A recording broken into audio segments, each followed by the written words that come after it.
fell in love in a way that I never had before with organic, heirloom, sun-dried tomatoes. Oh, they were like no dried tomato I'd ever encountered. They just had so much personality. They weren't like the others. Things didn't work out between us because after a while, paying a huge amount of money for a tiny plastic bag full of a small amount of dried plant matter just started to feel illicit. But now that we have both a backyard and a resident permaculturist and compost expert, there is a better way. I'm happy to introduce our first Freshtopian long-term project, the Great Tomato Caper.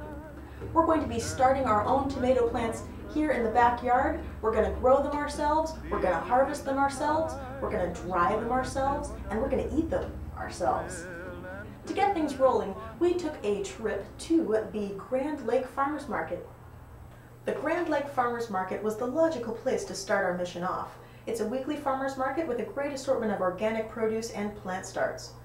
We got distracted by picking up some provisions for dinner, but then it was back on target, where we hit a gold mine in the form of Kassenhof Growers, an organic vegetable and herb nursery with over 50 kinds of organic tomato starts. Boy, do these ladies know tomatoes. We ended up picking out 6 different kinds of heirloom starts, a motley cast comprised of the green zebra, sweet yet zingy, prized by Alice Waters of Chez Panisse fame; Rosalie's early orange, large, heart-shaped fruit, firm, juicy, sweet; the striped German, a red and yellow beefsteak with deep tomato flavor; the sun gold cherry, a standard in many gardens, hardy plant, sweet and slightly fruity; Flamme, this zippy French heirloom is a many-time taste test champ; and lastly, Martino's Roma, a rich, pear-shaped tomato with a penchant for high yields. With our starts in tow, we return to headquarters to get this project underway. Here we are in the backyard of the Bott House. We're home with our new little tomato plants, and we're going to be talking with our friend and housemate, Miss Barb Finnan. She and I are going to be talking some dirt, and she's going to tell us about the care and feeding of tomato plants and how to give our new friends the best possible start in life. Tanya, welcome to the Backyard Freshtopia Urban Garden. It's beautiful, isn't it? We're going to go over a lot of things throughout the summer about how to keep a healthy, eco-friendly garden going. So let me do a little introduction of what we got here. You'll see things like scarlet runner beans, we've got oregano, we've got thyme, we've got grass clippings, we've got cardboard, and we've got yogurt containers. We've got all kinds of things, and you're probably wondering what a lot of this stuff is, but we're going to go over that throughout the course of the summer. So today we're really going to focus on soil health and getting those tomatoes planted. Excellent.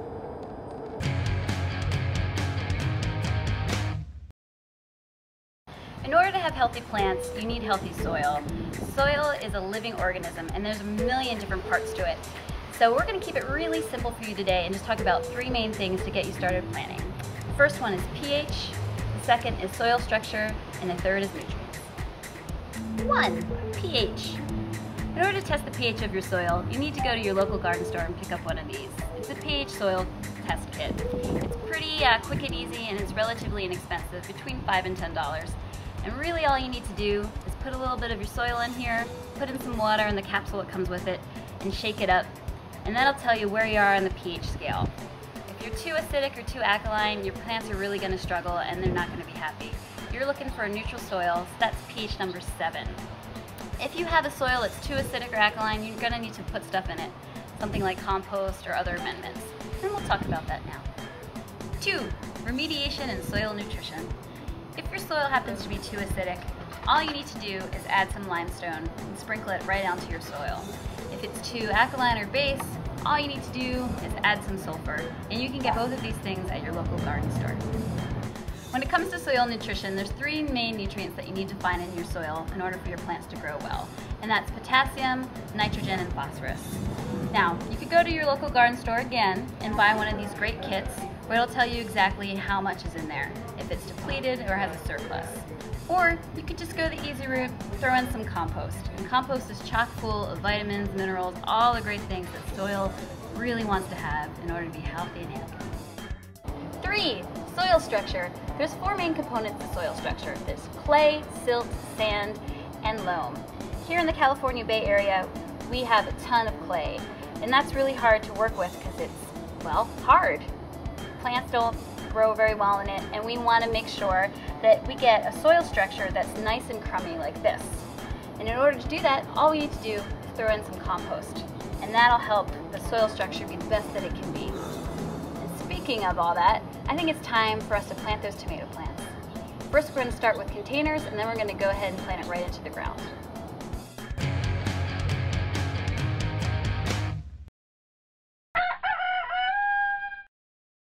Because we believe in science as well as food and fun, we've gotten 2 plants of the Martino's Roma variety, and we're going to do a little compare and contrast by planting one in a container and one in the ground.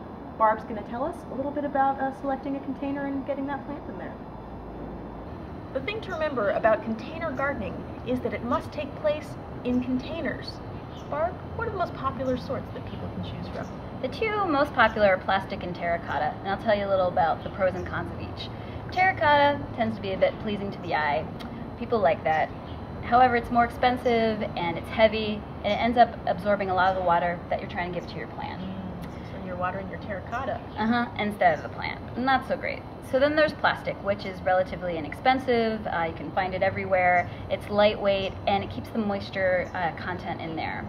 So that's really great. However, people aren't so jazzed about it because it's a petroleum product, and a lot of people don't want to, give money to that. However, you can find these everywhere used, and that's a really eco-friendly way of going. It's lightweight, like I said before, and you're reusing it. You're keeping it out of the landfill. So eco. And it lasts for a very long time. Terracotta, it could fall and break apart. This is going to fall. It's just going to pretty much bounce. When choosing a container, use the largest you can find to give your tomato plant room to grow. Now, let's plant that first Roma. Number 1, dig a pretty deep hole. 2, add a handful of compost. 3, water enough to moisten the soil. 4, gently loosen the roots, being careful not to rip roots apart. 5, pick off the bottom stems because you'll be burying the plant a few inches down. 6, place in the hole. 7, cover roots and lower part of stem with soil. 8, water the roots thoroughly. Avoid getting the leaves wet because they can become susceptible to fungal disease. Lastly, cage that tomato plant. Put the bottommost leaves over the bottom rung of the cage, and that's it. You're done. When you're planting in the ground, it's the same process. Choose the sunniest spot in your garden, and then dig. Compost. Water. Massage. Prune. Place. Cover. Water. And then cage that beast, and you're done. We planted the remainder of our tomatoes in a nice sunny spot in the garden, and in doing so, officially embarked on our great tomato caper project. With little luck, some science, and Mother Nature on our side, by summer's end we'll be basking in a bountiful bumper crop of beautiful heirloom tomatoes, and my vision of organic sun-dried heirloom tomatoes will have come to fruition. We'll be popping into the Freshtopian garden over the course of the summer to check on our tomatoes' progress and to show you some helpful hints for low-cost, sustainable urban gardening. Remember, we aren't experts. This is new territory for us too. The most important thing is, do try this at home. You're guaranteed to learn something no matter what happens, and you just might get some beautiful produce out of it. So get a start, a container, and have some good, clean, dirty fun.